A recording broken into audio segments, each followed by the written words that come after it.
ഇന്ന് കുറച്ച് ദിവസങ്ങളായിട്ട് വാഴോട്ടുകോണം കൗൺസിലർ സുഗതൻ്റെ അറസ്റ്റുമായി ബന്ധപ്പെട്ട് വലിയ വാർത്തകൾ പ്രചരിച്ചു വരികയാണ്. അതിൻ്റെ ഒരു വിശദീകരണമാണ് ജില്ലാ കമ്മിറ്റി അധ്യക്ഷൻ എന്ന നിലയിൽ മാധ്യമ സമൂഹത്തിന് നൽകുന്നത്. സുഗതനെ സംബന്ധിച്ചിടത്തോളം BJPയുടെ കൗൺസിലറാണ്, BJPയുടെ ജില്ലാ കമ്മിറ്റി അംഗമാണ്. വാഴോട്ടുകോണത്തെ ജനങ്ങൾ കഴിഞ്ഞ കോർപ്പറേഷൻ തിരഞ്ഞെടുപ്പിൽ വലിയ ഭൂരിപക്ഷത്തോടെ ജയിപ്പിച്ച ഒരു ജനപ്രതിനിധിയാണ്. അദ്ദേഹത്തെ CPM പോലീസും വേട്ടയാടാൻ തുടങ്ങിയിട്ട് വർഷങ്ങളായി. 2016 ശ്രീ സുഗതൻ യുവമോർച്ചയുടെ വട്ടിയൂർക്കാവ് നിയോജക മണ്ഡലം പ്രസിഡൻ്റായിരുന്ന കാലഘട്ടം തൊട്ടാണ് അദ്ദേഹത്തെ വേട്ടയാടൽ, അദ്ദേഹത്തെ സമൂഹത്തിന് മുമ്പിൽ നശിപ്പിക്കാൻ ശ്രമങ്ങൾ ആരംഭിച്ചു. സുഗതനെതിരെ കാപ്പ ചുമത്തി. ആ കാപ്പ ചുമത്തുമ്പോൾ സാമൂഹ്യ വിരുദ്ധനാണ് എന്നുള്ളത് ജനങ്ങളുടെ മുമ്പിൽ വ്യാജ സന്ദേശം കൊടുക്കുക എന്ന ലക്ഷ്യത്തോടു കൂടിയാണ് CPM കഴിഞ്ഞ സർക്കാരും വട്ടിയൂർക്കാവ് പോലീസും ശ്രമിച്ചുകൊണ്ടിരിക്കുന്നു എന്നുള്ളതിൻ്റെ ആ വ്യാജ വാർത്ത, അല്ലെ വ്യാജ ആരോപണങ്ങൾ, അത് സമൂഹത്തിന് മുമ്പിൽ ഞങ്ങൾ തരികയാണ്. ആദ്യം കാപ്പ ചുമത്തിയത് 2023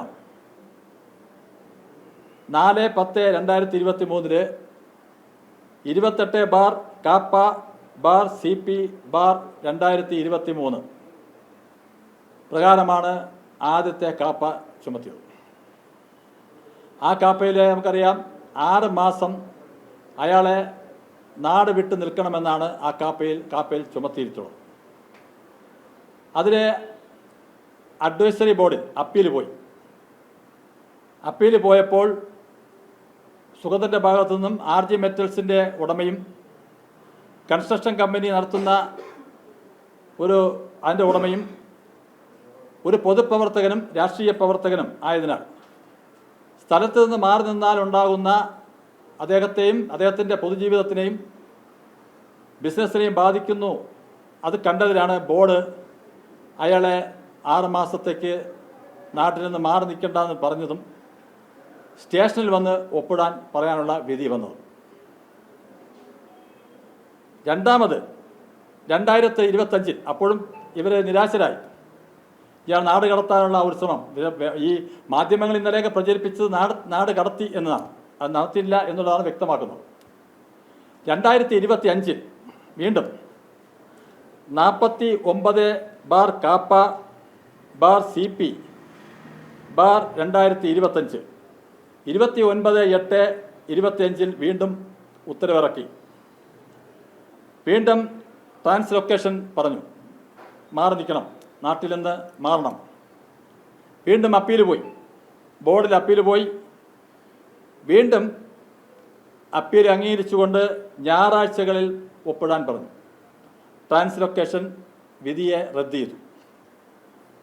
CPM പോലീസും വിചാരിക്കുന്നിടത്ത് കാര്യങ്ങൾ എത്തുന്നില്ല എന്ന് മനസ്സിലാക്കിക്കൊണ്ടാണ് വീണ്ടും സുഗതനെതിരെ ഇങ്ങനെ വ്യാജ ആരോപണങ്ങളും കേസുകളുമായി മുന്നോട്ട് പോയത്. 2 പ്രാവശ്യം കാപ്പ എടുത്തിട്ടും അത് ഈ 2 പ്രാവശ്യം കാപ്പ എടുത്തത് 2012 മുതലുള്ള വഴിയിൽ കുത്തിയിരിപ്പ് അടക്കമുള്ള ഉപരോധമടക്കമുള്ള നിരവധി സെക്ഷൻ 183 പ്രകാരമുള്ള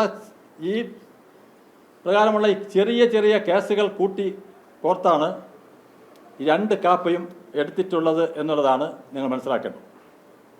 ഏത് രാഷ്ട്രീയക്കാർക്കും ഉണ്ടാകുന്ന കേസിലാണ്. എല്ലാ രാഷ്ട്രീയ നേതാക്കന്മാരും ഇവിടെ കേരളം ഭരിക്കുന്ന മുഖ്യമന്ത്രി അടക്കം, അല്ലെങ്കിൽ നേരത്തെ ഭരിച്ചിരുന്ന മുഖ്യമന്ത്രി അടക്കം, മന്ത്രിമാരടക്കം രാഷ്ട്രീയ നേതാക്കന്മാർക്കെല്ലാം വരുന്ന ഉപരോധം നടത്തുമ്പോഴും സെക്രട്ടേറിയറ്റ് മാർച്ച് നടത്തുമ്പോഴും അല്ലെങ്കിൽ റോഡിൽ ജനങ്ങൾക്ക് വേണ്ടി ജനങ്ങളുടെ പ്രശ്നങ്ങൾ ഉയർത്തി കാണിച്ചുകൊണ്ട് റോഡിൽ കുത്തിയിരിക്കുന്ന അടക്കമുള്ള കേസുകൾ എല്ലാവർക്കും ഉള്ളതാണ്. അപ്പോൾ ഈ കേസുകൾ വെച്ചാണ് കാപ്പ 2012 മുതലുള്ള കേസ്, പക്ഷേ ഇതെല്ലാം വെറുതെ വിടുകയും ചെയ്തിട്ടുണ്ട്. ഈ കേസുകളെല്ലാം സുഗതനെ ബഹുമാനപ്പെട്ട കോടതി വെറുതെ വിട്ട കേസുകളുമാണ്. അതും ബോർഡ് മനസ്സിലാക്കിക്കൊണ്ടാണ് ഈ 2 കാപ്പയും നിലനിർത്താത്തതും സ്റ്റേഷനിൽ മാത്രം ഒപ്പിടാൻ ട്രാൻസ് ലൊക്കേഷൻ അനുവദിക്കാത്തതും. അത് കഴിഞ്ഞിട്ട് ഈ കാപ്പ സെക്ഷനിലെ 2ാം വകുപ്പ് അനുസരിച്ച് ആൻറ്റി സോഷ്യൽ എലിമെൻ്റ് എന്ന് പറഞ്ഞാൽ നാട്ടിൽ സമാധാന അന്തരീക്ഷം സൃഷ്ടിക്കുന്ന കൊടും ക്രിമിനലുകൾ, മദ്യക്കുപ്പി കച്ചവടക്കാർ, കൊട്ടേഷൻ മാഫിയ തലവന്മാർ, മാഫിയ സംഘങ്ങൾ, കള്ളനോട്ടടിക്കാർ, മണി ചെയിൻ കച്ചവടക്കാർ, വട്ടിപ്പലിശയ്ക്ക് കൊടുത്ത് ജനങ്ങളെ ഉപദ്രവിക്കുന്നവർ, സിനിമ പൈറേറ്റ് ചെയ്യുന്നവർ, വസ്തുക്കയ്യേറ്റം, അനധികൃതമായ വസ്തുക്കയറ്റം, നിരന്തരമായി ജനങ്ങളുടെ വസ്തുക്കൾ കയ്യേറ്റം വയ്ക്കുന്നവർ അടക്കമുള്ള ആൾക്കാരുടെ പേരിലാണ് കാപ്പ 2 പ്രകാരം എടുക്കേണ്ടത്. പക്ഷെ സുഗതനെ സംബന്ധിച്ചിടത്തോളം പൊതുപ്രവർത്തകനാണ്, രാഷ്ട്രീയ പ്രവർത്തകനാണ്, ജീവകാരുണ്യ പ്രവർത്തനങ്ങൾ നടത്തുന്നതാണ്. ആ പ്രദേശത്ത് ജനങ്ങൾക്ക് എന്ത് ആവശ്യം വന്നാലും ഓടിയെത്തുന്ന ഒരു ജനപ്രതിനിധിയാണ്, ജനങ്ങൾക്ക് വേണ്ടി പ്രവർത്തിക്കുന്ന ആളാണ്. ഈ 2 കാപ്പ എടുത്തു എന്ന് ജനങ്ങളെ ഇത്രയും ഈ ആരോപണങ്ങൾ വന്നിട്ടും ഈ കഴിഞ്ഞ തെരഞ്ഞെടുപ്പിൽ വാഴോട്ടുകോണത്തെ ജനങ്ങൾ 450 വോട്ടിൻ്റെ ഭൂരിപക്ഷത്തിലാണ് സുഗതനെ ജയിപ്പിച്ചിട്ടുള്ളത് എന്ന് നിങ്ങൾ മനസ്സിലാക്കണം. അതും CPM-ൻ്റെ കോട്ടയായിട്ടുള്ള വാഴോട്ടുകോണം വാർഡിലാണ് സുഗതൻ ജയിച്ചത്. BJP-ക്ക് ഒരിക്കലും ജയിക്കാൻ കഴിയില്ല എന്ന് ജനങ്ങൾ വിശ്വസിച്ചിരുന്ന ആ വാർഡിൽ 450ഓളം വോട്ടിൻ്റെ ഭൂരിപക്ഷത്തിൽ സുഗതൻ BJP സ്ഥാനാർത്ഥി ജയിച്ചെങ്കിൽ അതിൻ്റെ പിന്നിൽ സുഗതനെ ജനങ്ങൾ അംഗീകരിക്കുന്നു എന്നതിൻ്റെ ഏറ്റവും വലിയ തെളിവാണ്. ഇത് CPM-നെ സംബന്ധിച്ചിടത്തോളം ഏറ്റവും വലിയ അടിയായി.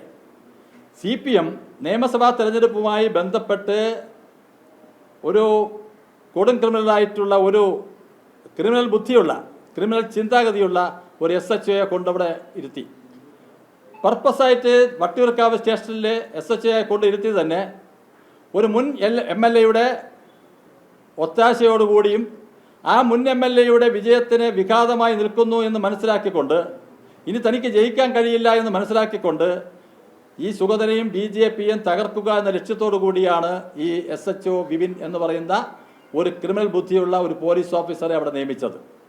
അതിനുശേഷം വീണ്ടും ഈ സുഗതൻ്റെ പിന്നിൽ പോയി സുഗതനെ അപകടപ്പെടുത്തുക, സുഗതനെ നശിപ്പിക്കുക, സുഗതനെ കൗൺസിൽ പദവിയിൽ നിന്ന് മാറ്റുക എന്ന ലക്ഷ്യത്തോടു കൂടിയാണ് ഈ പോലീസിൻ്റെ SHO വിപിൻ്റെ നേതൃത്വത്തിൽ സുഗതനെ മാത്രമല്ല ആ പ്രദേശത്തുള്ള BJP-യെയും മറ്റ് സംഘപരിവാർ പ്രസ്ഥാനങ്ങളെയൊക്കെ തകർക്കുക എന്നുള്ള ലക്ഷ്യത്തോടു കൂടിയാണ് ഈ SHO കഴിഞ്ഞ 4-5 മാസങ്ങളായി ഇവിടെ പ്രവർത്തിച്ചു കൊണ്ടിരിക്കുന്നത്. ഇപ്പോൾ അവസാനം എടുത്തിട്ടുള്ള കാപ്പ അത് നിങ്ങൾ മനസ്സിലാക്കേണ്ടത് DC-TVM 6127/2026-C5 പ്രകാരം 8/6/2026 ജൂൺ 8-ന് 26-നാണ് കളക്ടർ ഉത്തരവിറക്കിയത്. 31/3/2026 Vattiyoorkavu SHO 295/GL/T6/26 number report മേലാധികാരികൾ മുകളിൽ കൊടുത്തു സുഗതനെതിരെ. 1/4/2026 കഴിഞ്ഞ ഏപ്രിൽ 26 കണ്ടോൺമെൻറ്റ് AC 112/12/Kappa/2026 മറ്റൊരു റിപ്പോർട്ടും കൊടുത്തു. തുടർന്നാണ് 11/5/26 2/6/26 72/Kappa/DCP law and order TC 2026 ഈ റിപ്പോർട്ട് കളക്ടർക്ക് കൊടുത്തു. ഇത് പ്രകാരമാണ് ഇപ്പോഴത്തെ കാപ്പ വന്നിട്ടുള്ളത്. ഇപ്പോഴത്തെ കാപ്പ വന്നൊരു ഏറ്റവും രസകരമായ കാര്യം 7 കേസുകൾ അടിസ്ഥാനപ്പെടുത്തിയിട്ടാണ് കാപ്പ ചുമത്തിയിട്ടുള്ളത്. ഒന്ന് വട്ടിയൂർക്കാവ് പോലീസ് സ്റ്റേഷനിലെ 1687/19 2019 ഡാനി എന്ന് പറയുന്ന ഒരു ക്രിമിനലുമായി അടിയുണ്ടാക്കിയെന്നാണ് കേസ്. അത് കള്ളക്കേസാണ്. നെടുമങ്ങാട് കോടതി ജാമ്യം കൊടുത്തിട്ടുണ്ട്. അത് കോടതിയിൽ വിചാരണ നടക്കുന്നുണ്ട്. ജാമ്യമെടുത്ത് കോടതി കൃത്യമായും അയാൾ പോകുന്നുണ്ട്. രണ്ടാമത്തെ കേസ് ഒരു മണ്ണ് മാഫിയക്കാരൻ വാദിയായിട്ടുള്ള കേസാണ്. അയാളെ ടിപ്പർ ലാറി കാരണം മണ്ണ് മാഫിയക്കെതിരെ ശക്തമായ പോരാട്ടം സുഗതൻ്റെ ഭാഗത്തുനിന്നുണ്ടായിട്ടുണ്ട്. അതിൻ്റെ അടിസ്ഥാനത്തിൽ പോലീസും കൂടെ ചേർന്ന് മണ്ണ് മാഫിയ ഈ കാരനും ആ വട്ടിയൂർക്കാവുള്ള അയാളെ ടിപ്പർ ലോറി അടിച്ച് എന്ന് പറഞ്ഞ 2 കേസെടുത്തിട്ടുണ്ട്. അതിൽ 677/2023, 678/2023 ഈ കേസ് 2 കേസിലും 677/2023 അത് ജില്ലാ കോടതി മുൻകൂർ ജാമ്യം കൊടുത്തിട്ടുണ്ട്. ജില്ലാ കോടതി കൊടുത്തതാണ്. 678/2023 സ്റ്റേഷൻ ജാമ്യം കൊടുത്തിട്ടുണ്ട്. മനസ്സിലാക്കണം, സ്റ്റേഷൻ ജാമ്യം കൊടുക്കുക. കേസിൻ്റെ എത്രത്തോളം തീവ്രത മനസ്സിലാക്കണം, കൊടുത്തിട്ടുണ്ട്. അതിൻ്റെ വിചാരണ നടക്കുന്നുണ്ട്. 4ാമത്തെ കേസ് സുഗതനെ അപകടപ്പെടുത്താൻ ശ്രമിച്ച കേസാണ്, കൗണ്ടർ കേസാണ്. അതിനെ സുഗതൻ നേരിട്ടുള്ള ഒരു ആക്രമണമാണ്. ആ 2 കേസെടുത്തിട്ടുണ്ട്. സുഗതൻ പ്രതിയായും കേസെടുത്തിട്ടുണ്ട്, സുഗതൻ വാദിയായിട്ടും കേസെടുത്തിട്ടുണ്ട്. 252/25 സുഗതൻ വാദി, അത് കള്ളക്കേസാണ്. സുഗതൻ വാദിയായിട്ടുള്ള കേസ് അതുകൊണ്ട് സുഗതനെ പ്രതിയാക്കിക്കൊണ്ടുള്ള കള്ളക്കേസും ചുമത്തിയിട്ടുണ്ട്. ഇതാണ് 4ാമത്തത്. 5ാമത്തത് 723/2025 ഒരു വില്ലയിലൊരു ഒരു ചന്ദ്രമോഹൻ എന്ന് പറയുന്ന ഒരാൾ അദ്ദേഹത്തെ ഭീഷണിപ്പെടുത്തിയുള്ള കേസാണ്. പക്ഷേ ഈ ചന്ദ്രമോഹൻ DCPയുടെ മുമ്പിൽ വന്ന് എനിക്ക് പരാതിയില്ല, സുഗതൻ കുറ്റക്കാരനല്ല, എനിക്ക് വ്യാജ പരാതി എന്നെ കൊണ്ട് കൊടുപ്പിച്ചതാണ് DCPയുടെ മുമ്പിൽ വന്ന് പറഞ്ഞിട്ടുണ്ട്. പക്ഷേ കേസ് എന്നിട്ടും പിൻവലിച്ചിട്ടില്ല. 6ാമത്തെ കേസ് നമുക്കറിയാം, ഏറ്റവും കൂടുതൽ ഒരു വാർത്തകൾ വന്ന കേസാണ് ഈ പാപ്പാട് മഹിളാ മന്ദിരം. VK പ്രശാന്തിൻ്റെ MLA ഫണ്ട് ഉപയോഗിച്ച് നടത്തിയില്ല പാപ്പാട് മഹിളാ മന്ദിരം. അതിൻ്റെ അഴിമതി, അത് സ്ഥലത്തെ കൗൺസിലറെ അറിയിക്കാതെ മേയർ അറിയിക്കാതെയും ഉദ്ഘാടനത്തിന് ദ്രുതഗതിയിൽ ഉദ്ഘാടനം ചെയ്യാനായിട്ട് മുൻ MLA VK പ്രശാന്ത് ശ്രമിച്ചപ്പോൾ ഉണ്ടായിട്ടുള്ള ജനങ്ങൾക്ക് വേണ്ടി ഈ പാപ്പാട് മഹിളാ മന്ദിരത്തിൻ്റെ നിർമ്മാണ പ്രവർത്തനങ്ങളിലെ അഴിമതി കണ്ടെത്തണമെന്ന് ആവശ്യപ്പെട്ടുകൊണ്ട് ഒരു ജനപ്രതിനിധി എന്ന നിലയിൽ നടത്തിയിട്ടുള്ള ഒരു സമരത്തിൻ്റെ ഭാഗമായിട്ടാണ് അടുത്ത 6ാമത്തെ കേസ്. 7ാമത്തെ കേസ് അവസാനം വെള്ളേക്കടവ് കടയിൽ മുടുമ്പ് എന്നുള്ള ക്ഷേത്രത്തിൽ ഗാനമേള നടന്നുകൊണ്ടിരിക്കുന്ന ഉത്സവത്തിന് ഗാനമേള നടക്കുന്ന സമയത്ത് ഭക്തിഗാനമേളയായിരുന്നു. ഭക്തിഗാനം പാടിക്കൊണ്ടിരുന്ന ഗാനമേള ഗ്രൂപ്പുകാരെ ആക്രമിക്കാൻ ശ്രമിക്കുകയും ഭക്തിഗാനം പാടാൻ പാടില്ല, DJ പാടണം എന്ന് നിർബന്ധിക്കുകയും ചെയ്ത ഒരു ക്രിമിനൽ സംഘം, CPMൻ്റെ ഒത്താശയോടെയുള്ള ഒരു ക്രിമിനൽ സംഘത്തിനെ അവിടെ ക്ഷേത്രത്തിൽ പ്രശ്നമുണ്ടായപ്പോൾ ക്ഷേത്രത്തിൻ്റെ ഭാരവാഹികളും നാട്ടുകാരും വീട്ടിലിരുന്ന കൗൺസിലർ സുഗതനെ, ഒരു ജനപ്രതിനിധിയായിട്ടുള്ള കൗൺസിലറെ സ്വാഭാവികമായും ക്ഷേത്ര ഭാരവാഹികൾ വിളിക്കും, ഒരു വിഷയമ സമയത്ത് അവിടെ വിഷയങ്ങൾ തീർക്കേണ്ടത് കൗൺസിലറാണ് എന്ന രീതിയിൽ വിളിച്ചു വരുത്തിയപ്പോൾ അദ്ദേഹം ഒരു കൗൺസിലറാണ്, ജനങ്ങളോട് അത് പോകാണ്ട് ബാധ്യസ്ഥനാണ്. അദ്ദേഹം പോയി അവിടെ സുഗതൻ സംഘർഷമുണ്ടാക്കുകയോ പ്രശ്നങ്ങളുണ്ടാക്കുകയോ ഒന്നും ചെയ്തിട്ടില്ല. അന്വേഷിക്കുന്നത് അതിൻ്റെ ഒരു വീഡിയോ ഇപ്പോൾ സോഷ്യൽ മീഡിയയിൽ പ്രചരിക്കുന്നുണ്ട്. ആ പ്രശ്നം ആരാണ് ഉണ്ടാക്കിയെന്നുള്ളത് ആ വീഡിയോ കൃത്യമായും കാണുമ്പോൾ, ആ വീഡിയോ ഇപ്പം നമുക്ക് നിങ്ങളുടെ മുമ്പിൽ പ്രദർശിപ്പിക്കാൻ പറ്റില്ല, കാരണം അത്രയ്ക്ക് നമുക്ക് സമൂഹത്തിന് കേൾക്കാൻ പറ്റാത്ത ഒരു അസഭ്യ വർഷങ്ങളും ഒക്കെ മുഖത്തുന്ന ഒരു ക്രിമിനൽ സംഘവും സാമൂഹ്യ വിരുദ്ധന്മാരുടെ അഴിഞ്ഞാട്ടമാണ്. അവിടെ സുഗതൻ്റെ ആ ഭാഗത്ത് സുഗതനെ കാണാനുമില്ല. പക്ഷേ ഇവിടുത്തെ SHO വിപിന് മുൻ MLAക്കും CPMനും സുഗതനെ വീണ്ടും കൊടുക്കുവാനുള്ള ഒരവസരം കിട്ടിയതിൻ്റെ അടിസ്ഥാനത്തിൽ കേസെടുത്തതാണ് വെള്ളേക്കടവ് കേസ്. ഇതാണ് 7 കേസുകൾ. ഈ 7 കേസിൽ ഈ വെള്ളേക്കടവിലെ അവസാനത്തെ കേസിൽ 4 പ്രതികളാണ്. അതിൽ ഒരു പ്രതിക്ക് ജാമ്യം കിട്ടി. മറ്റ് 3 പേർ ഹൈക്കോടതിയിൽ മുൻകൂർ ജാമ്യത്തിന് പോയി. 1/6/2026 അതായത് ഈ June 1 bail application number 2491/2026 number ആ കേസിൽ മുൻകൂർ ജാമ്യം ഭാഗികമായി അനുവദിച്ചു. മറ്റ് 2 പേർക്കും മുൻകൂർ ജാമ്യം അനുവദിക്കുകയും സുഗതനോട് ഇന്നേക്ക്, അതായത് ജൂൺ 1 മുതൽ 8 തീയതിക്കകത്ത് അന്വേഷണ ഉദ്യോഗസ്ഥന്മാരുടെ മുമ്പിൽ ഹാജരാകണമെന്ന് ബഹുമാനപ്പെട്ട ഹൈക്കോടതി ഉത്തരവിട്ടു. 5 തീയതി സുഗതനെ ചിക്കൻ ബോക്സ് പിടിപെട്ടു. സമൂഹത്തിൻ്റെ സാമൂഹ്യ ബോധമുള്ള ഒരു ജനപ്രതിനിധി നിലയിൽ ഹാജരായി കഴിഞ്ഞാൽ മറ്റ് പോലീസുകാർക്കും മറ്റ് സാഹചര്യങ്ങൾക്കും ബുദ്ധിമുട്ടുണ്ടാകും എന്ന് മനസ്സിലാക്കിക്കൊണ്ട് 5/6/26 വീണ്ടും ഒരു പെറ്റീഷൻ ഫയൽ ചെയ്തു സുഗതൻ. ഈ ദിവസങ്ങളിൽ 8 തീയതിയിൽ നിന്നും കുറച്ച് സമയം നീട്ടിത്തരണം ഹാജരാവാൻ, എനിക്ക് അസുഖബാധിതനായി ഞാൻ കിടക്കുകയാണ്, അതുകൊണ്ട് നീട്ടിത്തരണമെന്ന് ബഹുമാനപ്പെട്ട കോടതിയോട് സുഗതൻ ഒരു അഭ്യർത്ഥന ചെയ്തുകൊണ്ടുള്ള ഒരു പെറ്റീഷൻ ഹർജി കൊടുത്തു. ഹൈക്കോടതി അത്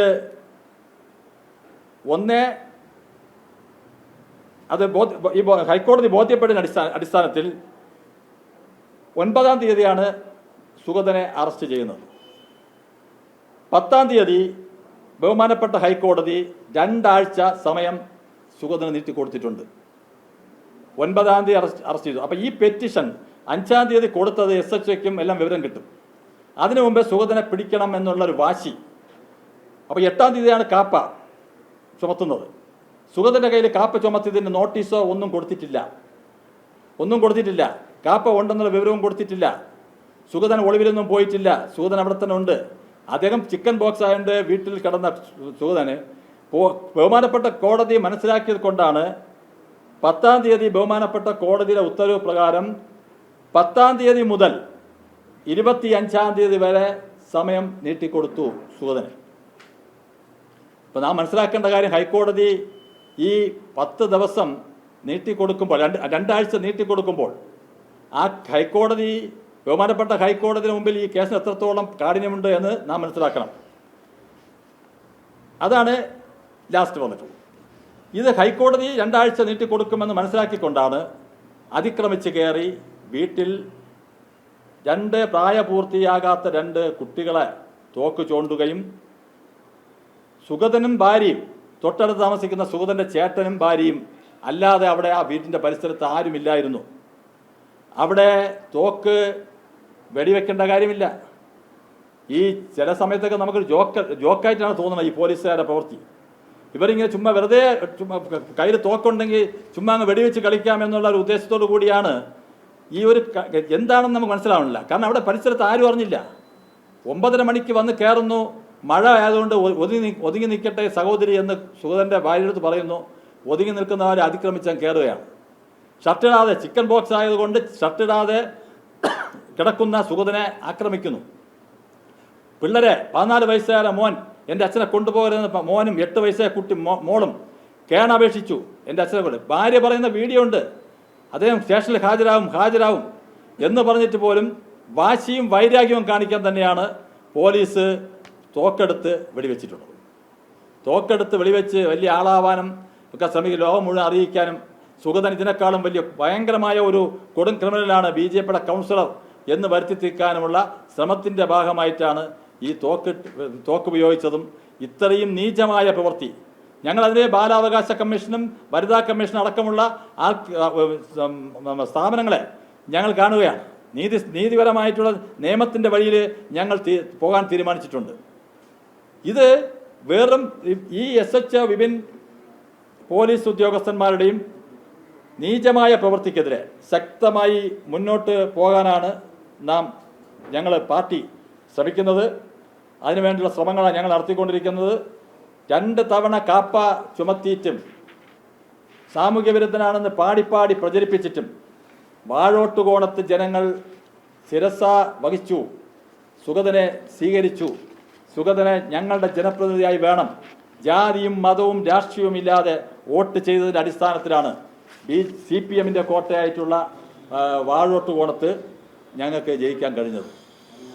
സുഗതനെ ജനങ്ങൾ എത്രത്തോളം അംഗീകരിക്കുന്നു എന്നതിൻ്റെ തെളിവാണ്. CPM മനസ്സിലാക്കണം. അതോടൊപ്പം തന്നെ ഹൈക്കോടതിയിൽ കൊടുത്ത ആനുകൂല്യം അത് നമ്മൾ മനസ്സിലാക്കണം. ഈ SHO വിപിൻ്റെ ലക്ഷ്യം ഈ മുൻ MLA പ്രശാന്തിൻ്റെ പരാജയം കൂടി ആയപ്പോൾ സുഗതനെതിരെ വലിയ ഒരു വൈരാഗ്യം കൂടുകയും SHO വിപിൻ ഇവിടുന്ന് പോകുന്നതിന് മുമ്പ് ഞാൻ അവനെ അകത്താക്കിയിരിക്കുമെന്ന് വെല്ലുവിളിച്ചതിൻ്റെ അടിസ്ഥാനത്തിൽ വാളമീൻ പൊളയുന്നത് പോലെ പൊളഞ്ഞു പോയാലും വാളമീൻ പിടിക്കുന്ന ചൂണ്ടയിട്ട് ഞാൻ പിടിക്കുമെന്നാണ് SHO വിപിൻ പറഞ്ഞു എന്നതാണ് കേൾക്കുന്നത്. അപ്പോൾ ഒരു വാശിയും വൈരാഗ്യവും. ഞാൻ കേൾക്കട്ടെ, നിങ്ങളെല്ലാം മനസ്സിലാക്കേണ്ട ഒരു കാര്യം, ബഹുമാനപ്പെട്ട പ്രതിപക്ഷ നേതാവിൻ്റെ വീട്ടിന് മുമ്പിൽ നടത്തിയിട്ടുള്ള CPMൻ്റെ ഗുണ്ടായിസം എന്താണെന്ന് ലോകം, നിങ്ങൾ മാധ്യമങ്ങൾ തന്നെ നിങ്ങൾ പുറത്തുവിട്ടതാണ്. അന്ന് ഈ SHO അടക്കം വിപിനടക്കമുള്ള ഉന്നത പോലീസ് ഓഫീസർമാർ, കമ്മീഷണർ അടക്കമുള്ളവർ ആ സ്പോട്ടിലുണ്ടല്ലോ. കാറിൽ കല്ലിട്ട് ED ഉദ്യോഗസ്ഥന്മാരെ ആക്രമിച്ച് കൊല്ലാൻ ശ്രമിക്കുന്നവരെ എന്തെങ്കിലും നിയമപരമായിട്ട് അവർക്ക് മുന്നോട്ട് പോകാൻ സാധിച്ചിട്ടുണ്ടോ? ഇത്രയും അധികം ആൾക്കാർ CPMൻ്റെയും DYFIയുടെയും ആൾക്കാർ, പ്രവർത്തകർ വളഞ്ഞിട്ട് ആക്രമിച്ച സമയത്ത് ഈ SHO വിപിൻ അടക്കമുള്ളവരുണ്ടായിരുന്നല്ലോ. എന്തുകൊണ്ട് തോക്കവർക്ക് എടുക്കാൻ കഴിഞ്ഞില്ല? നാം മനസ്സിലാക്കണ്ടേ, ഇവിടെ ജനങ്ങൾ പൊതുജനങ്ങൾ ഇതെല്ലാം കാണുന്നുണ്ട്. എന്തുകൊണ്ട്? അപ്പം CPMൻ്റെ LDFൻ്റെ ഭരണം മാറിയെങ്കിലും LDFൻ്റെ ആജ്ഞാനുവർത്തികളായിട്ടുള്ള ഓഫീസർമാർ തന്നെയാണ് തിരുവനന്തപുരത്ത് ഇരിക്കുന്നു എന്നതിൻ്റെ ഏറ്റവും വലിയ തെളിവാണ്. രമേശ് ചെന്നിത്തല, ബഹുമാനപ്പെട്ട ആഭ്യന്തരമന്ത്രി ഞങ്ങൾ കണ്ടു. ഞാനും ബഹുമാനപ്പെട്ട മേയറും ഞങ്ങൾ പോയി കണ്ടു. ആഭ്യന്തരമന്ത്രി പറഞ്ഞു എനിക്കിത് ഇതിനെപ്പറ്റി അറിയില്ലായിരുന്നു എന്നാണ് പറഞ്ഞത്. അദ്ദേഹം അഭിനന്ദിച്ചു. അദ്ദേഹം ഓക്കെ, ഞങ്ങൾ അതൊന്നും ചോദ്യം ചെയ്യുന്നില്ല. പക്ഷേ ബഹുമാനപ്പെട്ട ആഭ്യന്തരമന്ത്രിയും മനസ്സിലാക്കേണ്ട കാര്യം, നിങ്ങൾ ഭരണം നടത്തുന്ന സമയത്ത് നിങ്ങൾ ആജ്ഞാനുവർത്തികളല്ല പോലീസിലുള്ളത്, ഇപ്പോഴും LDFൻ്റെ ആജ്ഞാനുവർത്തികളാണ് എന്ന് മനസ്സിലാക്കാൻ ആഭ്യന്തരമന്ത്രി തയ്യാറാകണം. ഞങ്ങളെ സംബന്ധിച്ചിടത്തോളം ഞങ്ങൾ എല്ലാ പ്രതിസന്ധികളും പ്രതിബന്ധങ്ങളും തരണം ചെയ്തു തന്നെയാണ് കേരളത്തിൽ ഞങ്ങളുടെ പ്രസ്ഥാനം വളർന്നിട്ടുള്ളത്. ഇന്ന് കേരളത്തിലെ ഏറ്റവും വലിയ രാഷ്ട്രീയ പാർട്ടിയായി വളർന്നതും ഞങ്ങൾ ആരുടെ ഔദാര്യത്തിലല്ല ഞങ്ങൾ വളർന്നത്. ഞങ്ങൾ അധികാരത്തിൻ്റെ കസേരകളോ അധികാരത്തിൻ്റെ സുഖങ്ങളോ അനുഭവിച്ചവരല്ല കേരളത്തിലെ BJP, പ്രത്യേകിച്ച് തിരുവനന്തപുരം നഗരത്തിലെ കോർപ്പറേഷൻ ഭരണം ഞങ്ങൾ നേടി എന്ന് പറയുമ്പോൾ അത് ഞങ്ങൾ 37 വർഷത്തെ ഞങ്ങളെ കഠിനമായ പ്രയത്നത്തിൻ്റെ ഫലമാണ് 2025 ഞങ്ങൾക്ക് നേടാൻ കഴിഞ്ഞത്. ഡോക്ടർ ഹെഡ്ഗവാർ, RSSൻ്റെ സ്ഥാപകൻ, അദ്ദേഹത്തിൻ്റെ ജന്മശതാബ്ദി ആഘോഷിക്കുന്ന വേളയിൽ 1988 നടന്ന കോർപ്പറേഷൻ തിരഞ്ഞെടുപ്പിൽ ഞങ്ങൾ തിരുവനന്തപുരത്തൊരു BJPക്കാരനായിട്ടുള്ള മേയർ ഉണ്ടാകണം ഞങ്ങളെ ശപഥം എടുത്തുകൊണ്ട് ഞങ്ങൾ അന്ന് 6 കൗൺസിലർമാരുണ്ടായി. അതിനുശേഷം ഞങ്ങൾക്ക് 37 വർഷം ഞങ്ങൾ കഠിനമായി ഒരധികാരത്തിൻ്റെയും കസേരയുടെ സുഖം അനുഭവിക്കാതെ ഞങ്ങൾ നേടിയെടുത്ത ഇവിടുത്തെ ആയിരക്കണക്കിന് 10,000-കണക്കിന് പാർട്ടി പ്രവർത്തകർ നേടിയെടുത്തിട്ടുള്ള കഠിനാധ്വാനത്തിൻ്റെ ഫലമാണ് ഇന്ന് തിരുവനന്തപുരത്തെ മേയർ VV രാജേഷ് ആയതും അതോടൊപ്പം തന്നെ ഡെപ്യൂട്ടി മേയർ അടക്കമുള്ള ഒരു ഭരണ സംവിധാനം ഈ തിരുവനന്തപുരം കോർപ്പറേഷനിൽ വന്നത്. ഞങ്ങളെ ഈ ഭരണത്തിനെ തകർക്കാനോ അല്ലെങ്കിൽ ഞങ്ങളുടെ ജനങ്ങളുടെ ഇടയിലുള്ള ഞങ്ങളുടെ പിന്തുണയെ തകർക്കാൻ ഇവർക്ക് ആർക്കും കഴിയില്ല. അത് നിങ്ങൾ കയ്യിൽ വെച്ചാൽ മതി എന്നാണ് എനിക്ക് ഇവിടുത്തെ AR റഹീമിൻ്റെ മുമ്പ് പറയാനുള്ളത്, ജോയിയുടെ മുമ്പേയും പറയാനുള്ളത്. ജോയിയും റഹീമും ഇപ്പോൾ ഇന്നലെയും മെനഞ്ഞാന്നൊക്കെ പത്രസമ്മേളനം നടത്തി സുഗതനെ കൊടുക്രമിലാക്കാൻ വീണ്ടും ഒരു ശ്രമം നടത്തിക്കൊണ്ടിരിക്കുകയാണ്. ഞങ്ങൾക്ക് അദ്ദേഹത്തിനോട് പറയാനുള്ളത്, ഇവരുടെ അടുത്ത് പറയാനുള്ളത്, CPMൽ നിങ്ങൾക്ക് ജില്ലാ സെക്രട്ടറി ആവാനൊക്കെ ഉള്ള തമ്മിലടിയിൽ ഞങ്ങളെയൊന്നും വലിച്ചിഴക്കേണ്ട കാര്യമില്ല. നിങ്ങളുടെ ഈ ഗ്രൂപ്പിസത്തിന് മുമ്പിൽ നിങ്ങൾ ഇതിനെയൊക്കെ മറയാക്കിക്കൊണ്ട് ഞങ്ങളെ ഈ പാർട്ടി പ്രവർത്തകരെയും ഞങ്ങളെ ആൾക്കാരെയും വെറുതെ നിങ്ങൾ ഈ ഗുണ്ടാ ലിസ്റ്റിലൊക്കെ എടുത്ത് വെച്ച് കാപ്പ ചുമത്തി എന്ന് പറഞ്ഞ് ഞങ്ങളാരും തളരാൻ പോകുന്നില്ല. ബഹുമാനപ്പെട്ട പാർട്ടിയുടെ സംസ്ഥാന അധ്യക്ഷൻ രാവിലെ പത്രക്കാരോട് പറഞ്ഞിട്ടുണ്ട്, മാധ്യമങ്ങളോട് പറഞ്ഞിട്ടുണ്ട്, സുഗതനെ സംരക്ഷിക്കുന്നതിന് വേണ്ടി BJP കേരള ഘടകം തിരുവനന്തപുരവും ഏതറ്റം വരെ ഞങ്ങൾ പോകും. സുഗതനെ വിട്ടുകൊടുക്കുന്ന പ്രശ്നമില്ല. സുഗതനെ വേട്ടയാടാൻ ഞങ്ങൾ അനുവദിക്കുന്ന ഒരു പ്രശ്നവുമില്ല. ഞങ്ങളെ സംബന്ധിച്ചിടത്തോളം ഞങ്ങൾ വളരെ ശക്തമായി തന്നെ ജനങ്ങളുടെ പിന്തുണ ആർജിച്ചുകൊണ്ട് തന്നെയാണ് ഞങ്ങൾ മുമ്പോട്ട് പോകുന്നത്. കഴിഞ്ഞ നിയമസഭാ തെരഞ്ഞെടുപ്പിൽ കേരളത്തിലെ 3 MLAമാരിൽ 2 MLAമാർ നേടിയത് തിരുവനന്തപുരം സിറ്റി ജില്ലയിലാണ്, ഞങ്ങളുടെ ഈ ജില്ലയിലാണ്. 3 പേർ 2 ഇവിടുന്നാണ്, നിയമവും കഴക്കൂട്ടും. 2 സ്ഥലത്തും മറ്റു 2 സ്ഥലത്തും BJP ശക്തമായ വോട്ട് നിലവാരം ഉയർത്താൻ സാധിച്ചിട്ടുണ്ട്. അതുകൊണ്ട് ഞങ്ങളെ തകർക്കാൻ ശ്രമിക്കേണ്ട. ഞങ്ങളെ ശ്രമിക്കാൻ കോൺഗ്രസും CPMും തമ്മിൽ ഡീല് നടത്തി ഞങ്ങളെ ഏത് ഭരണം വന്നാലും ഞങ്ങൾക്ക് പ്രശ്നമൊന്നുമില്ല. ഞങ്ങൾ അനുഭവിച്ചിട്ടുള്ളതെല്ലാം ഞാനൊക്കെ ഒരു കാലഘട്ടം 80കളിൽ അനുഭവിച്ചതെല്ലാം UDF ഭരണകാലത്തും അനുഭവിച്ചിട്ടുണ്ട്, LDFൻ്റെ ഭരണകാലത്തും ഞങ്ങൾ അനുഭവിച്ചിട്ടുണ്ട്. ഞങ്ങളെല്ലാം കഷ്ടപ്പെട്ട് തന്നെയാണ് വന്നിട്ടുള്ളത്. ഞങ്ങൾ ഒരു രീതിയിലും ഞങ്ങളൊക്കെ ഷർട്ട് ഉടയാതെ നിന്ന് നേതാക്കന്മാരോ MLA-മാരായതോ കൗൺസിലർമാരായതോ ഒന്നുമല്ല. ഞങ്ങളൊക്കെ സാധാരണ പ്രവർത്തകരിൽ നിന്നും ഉയർന്ന് സാധാരണ പ്രവർത്തകരോടൊപ്പം ജനങ്ങളോടൊപ്പം ജനങ്ങളുടെ പ്രശ്നങ്ങൾ നിരന്തരമായ ജനകീയ പ്രശ്നങ്ങൾ നടത്തി ജനങ്ങളുടെ പ്രശ്നങ്ങൾ ഏറ്റെടുത്തുകൊണ്ട് മുന്നോട്ട് പോയ ഒരു പ്രസ്ഥാനമാണ് ഭാരതീയ ജനതാ പാർട്ടി. അതനുസരിച്ച് തന്നെ ഞങ്ങൾ മുമ്പോട്ട് പോകും. കാപ്പ ചുമത്തി ഒന്നും ഇവിടെ ഭയപ്പെടുത്തേണ്ട കാര്യമില്ല. സുഗതനെ ഞങ്ങൾ സംരക്ഷിക്കും. സുഗതൻ ജനപ്രിയ കൗൺസിലറാണ്. ഇപ്പോഴൊരു തിരഞ്ഞെടുപ്പ് നടന്നാലും സുഗതൻ 1000-ൽ പരം വോട്ടിന് ജയിക്കുമെന്ന് ഞങ്ങൾക്ക് നല്ല ഉറപ്പുണ്ട്. സുഗതനെ ഞങ്ങൾ ഏതറ്റം നിയമപരമായിട്ടും ജനാധിപത്യപരമായിട്ടും സുഗതനെ സംരക്ഷിക്കാൻ ഞങ്ങൾ ഏതറ്റം വരെ പോകും. അതിന് യാതൊരു സംശയവുമില്ല. നിങ്ങൾ മനസ്സിലാക്കേണ്ട ഒരു കാര്യം, ഞാൻ ഈ പറഞ്ഞ കേസുകൾ വിശദമായിട്ട് നിങ്ങൾ നോക്കണം. കാപ്പ ചുമത്താനുള്ള 7 കേസിൽ കാപ്പ ചുമത്താനുള്ള കേസുണ്ടോ? കാപ്പ നിയമത്തിലെ 2-ാം വകുപ്പ് അനുസരിച്ച് സുഗതൻ അതിൽ പെടുത്തേണ്ട ആളാണോ? ആദ്യത്തെ 2 കാപ്പയും ബോർഡ് ട്രാൻസ്ലൊക്കേഷൻ റദ്ദാക്കിയത് എന്താണ് എന്നൊക്കെ മാധ്യമങ്ങൾ പ്രത്യേകം അത് പഠിക്കണം, ശ്രദ്ധിക്കണം. അതുകൊണ്ടാണ് ഇന്ന് ഈ വൈകുന്നേരം നിങ്ങളുടെ മുമ്പിൽ ഇതെല്ലാം അവതരിപ്പിച്ചത്.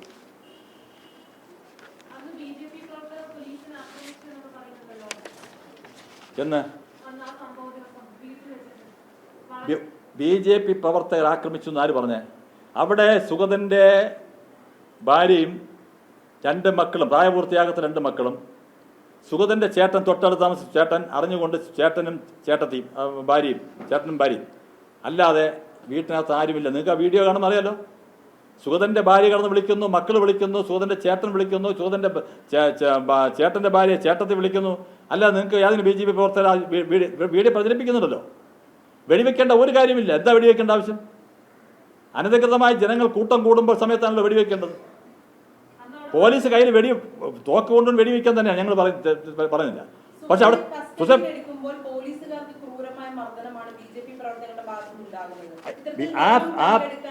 ആ സ്പോട്ടിൽ വെച്ച് ഒരു BJP പ്രവർത്തകരും ഒരു പോലീസിനെ ആക്രമിച്ചിട്ടില്ല.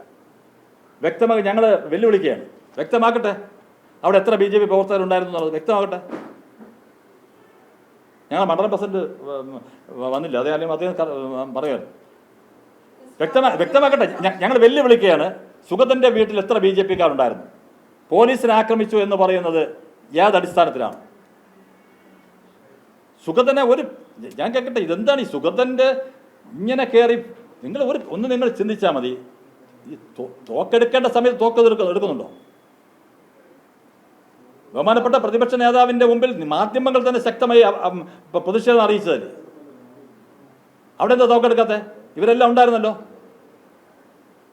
സുഗതൻ്റെ ഒരു കുടുംബം, ഒരു സാധാരണ ഒരു കുടുംബം, ഒരു ചെറുപ്പക്കാരിയായ ഭാര്യയും 2 പിഞ്ചു കുട്ടികളും അവിടെ തോക്ക് ചൂണ്ടി. ഞങ്ങൾ നിയമപരമായി പോകുന്നു. ഞങ്ങൾ ഇവിടെയൊന്നുമില്ല. നിയമപരമായും ജനാധിപത്യപരമായും ഞങ്ങൾ മുമ്പോട്ട് പോകും. നിങ്ങൾ വ്യക്തമാക്ക്. പോലീസിനെ കയ്യേറ്റം ജനാധിപത്യ രീതി BJP ചെയ്യാറ്. പോലീസിനെ കയ്യേറ്റം ചെയ്ത് ആരെന്ന് കണ്ടല്ലോ. ED ഉദ്യോഗസ്ഥന്മാരെ കയ്യേറ്റം ചെയ്ത് ആരെന്ന് കണ്ടല്ലോ. ഇവിടുത്തെ പൊതുജനം കാണുകയില്ലേ? അന്ന് പോലീസിനെ കയ്യേറ്റം ചെയ്തു എന്നുള്ള വ്യക്തമായ തെളിവ് നിങ്ങളെടുക്ക്. ഒരു വീഡിയോ എടുക്ക്. വീഡിയോ എല്ലാം ഇവിടെ കാണുന്നല്ലോ. സാമൂഹിക മാധ്യമങ്ങളിലുണ്ടല്ലോ. സുഗതൻ അറസ്റ്റ് ചെയ്യുന്ന സമയത്തുള്ള വീട്ടിൽ ആരൊക്കെ ഉണ്ടായിരുന്നത്. അത് SHO ചികിത്സ തേടിയത് അറിയാമല്ലോ. SHO ഞാൻ പിറ്റേന്ന് കണ്ടു, ജയിലിൽ വെച്ച് കണ്ടു. സുഗതനെ ഞാൻ കാണാൻ പോയ സമയത്ത് കണ്ടു. SHOക്ക് ഒരു പ്രശ്നമില്ല, യാതൊരു പ്രശ്നമില്ല. SHO ഞാൻ ജയിലിൽ വെച്ച് കണ്ടു. സൂപ്രണ്ടിൻ്റെ മുമ്പ് ഇരിക്കുന്ന SHO കണ്ടു. ഒരു കാര്യം ഞാൻ വിട്ടുപോയി. 8-ാം തീയതി കാപ്പ ചുമത്തി സുഗതനെ കാപ്പ നോട്ടീസ് കൊടുക്കുന്നത് ജയിലിൽ വെച്ചാണ്. സ്വാഭാവികമായ ഒരു സംശയമാണ്. കാപ്പ ഉത്തരവിറക്കിയത് ജില്ലാ കളക്ടറാണ്. അപ്പൊ എങ്ങനെയാണ് പോലീസിനെയും സർക്കാരിനെയും കുറ്റപ്പെടുത്താൻ കഴിയുന്നത്? ഞാൻ പറഞ്ഞില്ലേ, കളക്ടർ ഉത്തരവിറക്കാനുള്ള സാഹചര്യം ഞാൻ പറഞ്ഞല്ലോ. അത് കേട്ടില്ല. മറ്റൊരു കേട്ടിരിക്കുമല്ലോ. 3 കാപ്പയ്ക്കും കാരണം എന്തെന്ന് ഞാൻ പറഞ്ഞു. ഞാൻ ഇതല്ലേ കേസ് നമ്പർ അടക്കം ഞാൻ കൊണ്ടുവന്നത്. ഒന്നുകൂടെ വേണമെങ്കിൽ പറഞ്ഞോ, സമയമുണ്ടെങ്കിൽ പറയാം. എല്ലാവരും കേട്ടില്ലേ? പോലീസ് കളക്ടർ കാപ്പ ഇറക്കാൻ ഉത്തരവ് എടുക്കണമെങ്കിൽ പോലീസ് സ്റ്റേഷനിൽ നിന്നും ACP-യും DCP-യും കൊടുത്തതിൻ്റെ ഉത്തരവ് പ്രകാരമാണ്, കൊടുത്തതിൻ്റെ റിപ്പോർട്ട് പ്രകാരമാണ്. അത് ഞാൻ വ്യക്തമായി പറഞ്ഞു.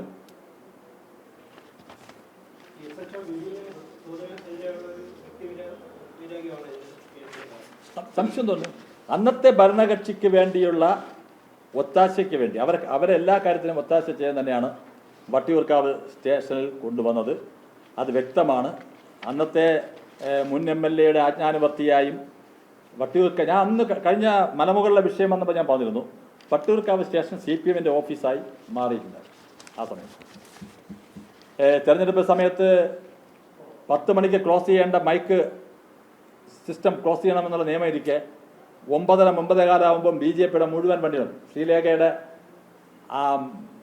സ്ഥാനാർത്ഥി ശ്രീലേഖയുടെ മുഴുവൻ വണ്ടികളും 9:15 വന്ന് പോലീസ് വരട്ടും. ഈ സമയത്തും LDFന്റെ വണ്ടി ഓടിക്കൊണ്ടിരിക്കും. ഞങ്ങളത് അന്ന് പരാതി കൊടുത്തതാണ് കമ്മീഷണർ, ഇലക്ഷൻ കമ്മീഷണല്ല. താങ്കൾ നേരത്തെ സൂചിപ്പിച്ചതുപോലെ പൊതുപ്രവർത്തകർക്ക് തീർച്ചയായും കേസുകൾ ഉണ്ടാകും. പക്ഷെ അതുപോലെയാണ് ഇത്തരത്തിൽ ഈ പൊതു ഇടത്ത് അതിക്രമം ഉണ്ടാക്കുക, സ്ത്രീകൾക്ക് നേരെ അപമര്യാദയായി പെരുമാറുക, ഇതൊക്കെ നിലവിലുള്ള കേസുകൾ. സ്ത്രീകൾക്ക് നേരെ അതിക്രമം ഉണ്ടായിരുന്നൊന്നും കേസുണ്ടോ? പൊതുനിരത്തിൽ ജനങ്ങളെ ഭീഷണിപ്പെടുത്തിയ കേസുണ്ടോ? ഞാൻ പറഞ്ഞ ഇപ്പം നേരത്തെ 2 കാപ്പ ചുമത്തി സമയത്തുള്ള കേസുകൾ എല്ലാം വെറുതെ വിട്ട കേസും കുത്തിയിരിപ്പ് സമരങ്ങളും ഒക്കെയാണ് കേസ്. 2012 മുതലുള്ള അതെല്ലാം വെറുതെ വിട്ടിട്ടുണ്ട്. രണ്ടാമത് ഇപ്പോൾ എടുത്ത കാപ്പയുടെ 7 കേസ് ഞാൻ പറഞ്ഞു. 7 കേസ് ഇപ്പോൾ ഞാൻ പറഞ്ഞു, നിങ്ങളെ മുമ്പ് അവതരിപ്പിച്ചു. 7 കേസ്. ആ കേസ് വെച്ചുകൊണ്ട് കാപ്പ എടുക്കാൻ ഇതിപ്പം ഞങ്ങൾ ബോഡി പോകുന്ന സമയത്ത് ഞങ്ങൾക്ക് അറിയാം എന്ത് ചെയ്യണമെന്നുള്ളത്. ഞങ്ങൾക്ക് തീർച്ചയായിട്ടും നീതി കിട്ടുമെന്നുള്ളതാണ്. 2 കാപ്പയുടെ സമയം നീതി കിട്ടി.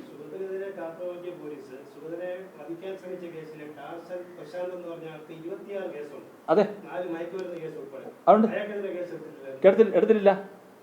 പ്രശാന്തിന് എടുത്തിട്ടില്ല. ഡാനി ഈ ലാസ്റ്റ് ടാർസനെതിരെ കേസ് എടുത്തിട്ടില്ല. ടാർസന്റെ ആക്രോശവും ബഹളവും പൊതുനിരത്തിൽ പബ്ലിക് ഒരു ഉത്സവ സ്ഥലത്തൊക്കെ എന്താണെന്നുള്ളത് അത് എൻ്റെ ഉണ്ട്. പക്ഷെ അത് നമുക്ക് കേൾക്കാൻ പറ്റിയതല്ല. സാമൂഹ്യ മാധ്യമങ്ങൾ പ്രചരിപ്പിക്കുന്നുണ്ട്. ഈ വേദിയിൽ പറയാൻ പറ്റില്ല, അത് കാണിക്കാൻ പറ്റില്ല. പ്രത്യേകിച്ചും നമ്മുടെ സഹോദരിമാരൊക്കെ ഇരിക്കും. അപ്പം അങ്ങനെയുള്ള പേരിലൊന്നും കേസില്ല. അങ്ങനെയുള്ള ഒരാളുടെ പേരിലും കേസില്ല. ഇവരെ മന്ത്രം സുഗതൻ ഉറക്കത്തിലും സുഗതൻ, ഊണിനും ഉറക്കത്തിലും സുഗതൻ എന്ന് പറയില്ലേ, അതായിരുന്നു സുഗതൻ.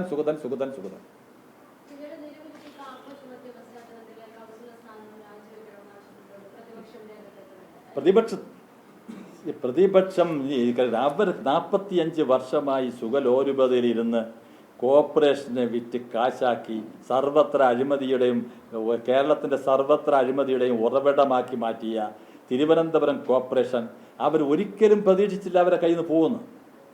അവർ ഒരിക്കലും പ്രതീക്ഷിച്ചില്ല. ഇപ്പോഴും അവരുടെ വിചാരം കോർപ്പറേഷൻ അവരുടെ കയ്യിൽ ഇരിക്കുന്നതാണ്. ചിന്തിക്കാൻ പോലും അവർ കഴിയുന്നില്ല. കോർപ്പറേഷൻ അവരുടെ കയ്യിൽ നിന്ന് അത് പോയതിൻ്റെ ബുദ്ധിമുട്ടും വിഷമവും അനുഭവിക്കുന്ന അവർക്കേ അറിയാവും. അതിൻ്റെ ബുദ്ധിമുട്ടുകൾ കണ്ടില്ലേ കാണുന്നത്.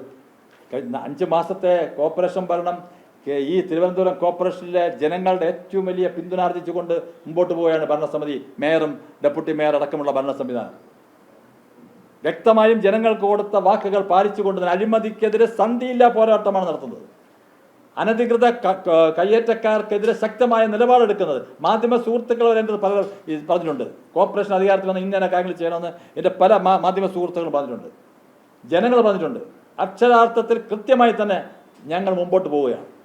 അതിൽ ഇനി സുഗതൻ്റെ പേരും പറഞ്ഞ് അതൊക്കെ ഞങ്ങൾക്ക് നേരിടാൻ അറിയാം.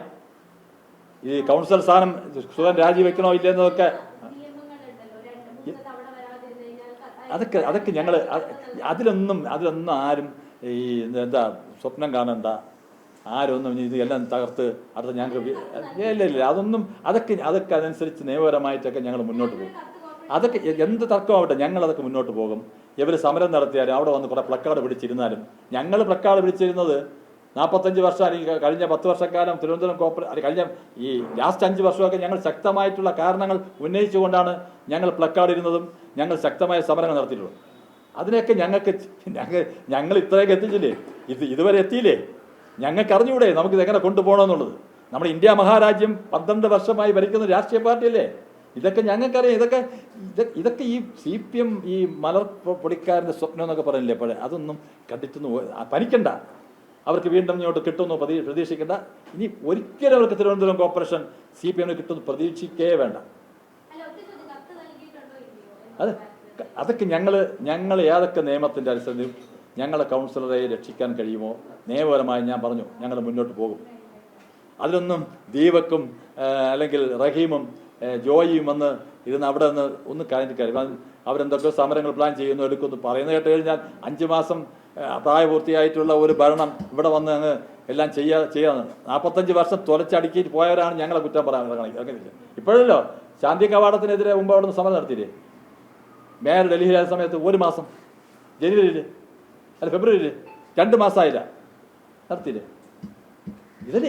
ഇത് ആഭാസ ഇത്തരം പരിഹാസപരമായിട്ടുള്ള ഇതൊക്കെ ജനങ്ങൾ പരിഹസിക്കുകയാണ്. ജനങ്ങൾ നിങ്ങൾ സാമൂഹിക മാധ്യമങ്ങൾ എടുത്ത് നോക്ക്, എല്ലാത്തിലും അവർ സാധാരണ ജനങ്ങൾ ഉത്തരം കൊടുക്കുന്നുണ്ട് കമന്റുകളിലൂടെ. അത് ഞങ്ങൾക്ക് ഞങ്ങളുടെ ഒരു അതൊന്നും ഞങ്ങൾ പ്രശ്നമൊന്നുമില്ല. ഞങ്ങൾ അതിനെക്കുറിച്ചൊന്നും ചിന്തിക്കുന്നില്ല. ഞങ്ങളതൊക്കെ അതിൻ്റെ നിയമവഴി കൂടെ പോവും. നിങ്ങൾ അറിയല്ലോ യാതൊരു കാര്യം നിങ്ങൾ മോടി വയ്ക്കുന്നില്ലല്ലോ. നിങ്ങളെ അറിയിക്കും. ഇന്ന് രാവിലെ ഒരു മാധ്യമപ്രവർത്തകൻ്റെ സുഹൃത്ത് സുഗതൻ എന്ന മഹാൻ എന്ന് പറഞ്ഞ സമയത്ത് ഞാൻ പറഞ്ഞല്ലോ നമ്മളെ മഹാൻ ആണ് എന്നുള്ളത് ഞാൻ വൈകുന്നേരം വിശദീകരിച്ചു തരാമെന്ന്. അത് നിങ്ങൾ അറിയിക്കാതെ ഒരു കാര്യം മുമ്പോട്ട് പോകില്ല. നിങ്ങൾ അറിയിച്ചുകൊണ്ട് തന്നെ മുമ്പോട്ട് പോകും. അതൊക്കെ ഞങ്ങൾക്കറിയാമെന്ന് എങ്ങനെ ചെയ്യണമെന്നൊക്കെ നമുക്കറിയാം.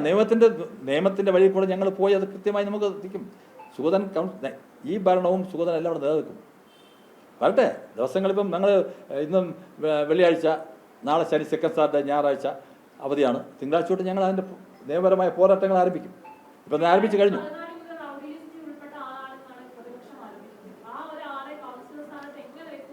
പിന്നെ നോമിനേഷൻ തള്ളിക്കളയാത്തത് ഇയാൾ അയോഗ്യനാണ് സ്ഥാനാർത്ഥിയാവാൻ. ഇന്ത്യൻ ജനാധിപത്യത്തിൻ്റെ നിയമമനുസരിച്ച്, ഭരണഘടനാ നിയമമനുസരിച്ച് സുഗതൻ എന്ന പൗരന് സ്ഥാനാർത്ഥിയാവാൻ യോഗ്യതയുള്ളതുകൊണ്ടല്ലേ നോമിനേഷൻ സ്വീകരിച്ചതും അതുകൊണ്ടല്ലേ ജനങ്ങൾ പിന്തുണച്ച് അയാളെ ജയിപ്പിച്ചതും. നിങ്ങളൊരു കാര്യം മനസ്സിലാക്കേണ്ടത്, നിങ്ങൾ അന്വേഷിക്കൂ വാഴത്തോണത്ത് മുസ്ലിങ്ങൾ സഹോദരങ്ങൾക്ക് വരെ സുഗതൻ പ്രിയപുത്രൻ. നിങ്ങളെ സഹായിക്കുന്നവരല്ല BJP-ക്കാരെന്നൊക്കെ പ്രചരണമുണ്ടല്ലോ. ഞങ്ങളെല്ലാവരും സുഗതൻ ഒരു മാതൃകാ പ്രവർത്തകൻ എന്ന നിലയിൽ ന്യൂനപക്ഷങ്ങളടക്കം ജനങ്ങളെ, ഞാൻ പറഞ്ഞ ജാതിക്കും മതത്തിനും രാഷ്ട്രീയത്തിനും അതീതമായി ഒരുമിച്ച് നെഞ്ചോട് ചേർത്ത് കൊണ്ടുപോകുന്ന ഒരു ഉദ്യോഗസ്ഥനാണ്, അല്ല ഒരു കൗൺസിലറാണ് നമ്മുടെ സുഗതൻ. അതുകൊണ്ട് അങ്ങനെ നോമിനേഷൻ തള്ളണമായിരുന്നു, ജനങ്ങൾ അയാളെ പിന്തള്ളണമായിരുന്നു. ഇനി സുഗതനെതിരെ മത്സരിച്ച ആൾ ഇത്രയൊക്കെ സുഗതനേക്കാളും കേസുകളുണ്ടല്ലോ, അതെന്താ ചർച്ചയാകാത്ത? കേസുകൾ രാഷ്ട്രീയക്കാർക്ക് സ്വാഭാവികമാണ്, എല്ലാവർക്കും ഉണ്ട് കേസ്. കോടതി കയറാത്ത ഒരു രാഷ്ട്രീയക്കാരും കാണില്ല. ഞങ്ങളെ പാർട്ടിയിലും CPM-ലായാലും കോൺഗ്രസ്സിലാണെല്ലാം ഉണ്ടാകും. അതൊന്നും ഇതാക്കേണ്ട കാര്യമില്ല. ഇതൊരു ആസൂത്രിതമായ നീക്കമാണ്. ഇത് തിരുവനന്തപുരം നഗരസഭ സൽഭരണത്തിനെ പ്രതിച്ഛായ നഷ്ടപ്പെടുത്താനും മറ്റു വൈരാഗ്യങ്ങൾ തീർക്കാനുമുള്ള ഒരു അവസരമാക്കി മാറ്റിയതാണ്. ബഹുമാനപ്പെട്ട ഹൈക്കോടതി 2 ആഴ്ച സമയം നീട്ടിക്കൊടുത്തിട്ടുണ്ടായിരുന്നു. പിന്നെ ഹൈക്കോടതി നീട്ടിക്കൊടുക്കൂലല്ലോ. ഞങ്ങൾ ബാക്കി ബോർഡിൽ പോയി ഞങ്ങളത് അപ്പീൽ ഞങ്ങൾ വാങ്ങും. ഞങ്ങൾ സുഗതനെ സംരക്ഷിച്ചു കൊണ്ടുവരും.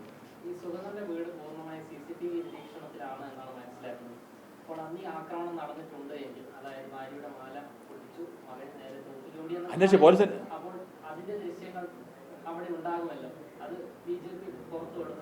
അല്ല, ആ ദൃശ്യങ്ങളെല്ലാം ഉണ്ട്. പോലീസ് അന്വേഷിക്കട്ടെ. ഞങ്ങൾ പരാതി കൊടുത്തിട്ടുണ്ട്. സുഗതൻ്റെ ഭാര്യ അശ്വതിയെ ആക്രമിച്ചിട്ടുണ്ട്. ഞങ്ങൾ ഹോസ്പിറ്റലിൽ പോയി നോക്കി, കൃത്യമായി ഞങ്ങളുണ്ട്. അതെല്ലാം അന്വേഷിക്കട്ടെ. ഞങ്ങൾ ഇപ്പം SHO വിപിൻ മാത്രമല്ല ഇവിടെ ഉദ്യോഗസ്ഥർ. നമ്മൾ പോലീസ് സേനയിൽ ഞങ്ങൾക്ക് വിശ്വാസമൊക്കെ ഉണ്ട്. എല്ലാ പോലീസുകാരെയും അടച്ചാക്ഷേപിക്കാൻ ഉദ്ദേശിക്കുന്നില്ല. എല്ലാ പോലീസുകാരും മോശക്കാരാണ്, എല്ലാവരും വെടിവെക്കുന്നവരാണ്. നമ്മൾ ഈ ആളെ ഭയപ്പെടുത്തേണ്ട കാര്യമൊന്നുമില്ല. അതില്ല, ഞങ്ങൾ പോലീസ് സേനയെ മുഴുവൻ കുറ്റം. കേരളത്തിലെ പോലീസ് കഴിവുള്ള പോലീസ് തന്നെയാണ്, ഞങ്ങൾ അതിനെയൊന്നും കുറ്റപ്പെടുന്നില്ല. പക്ഷേ ഈ പോലീസിലെ രാഷ്ട്രീയം അവസാനിപ്പിച്ചേ പറ്റും.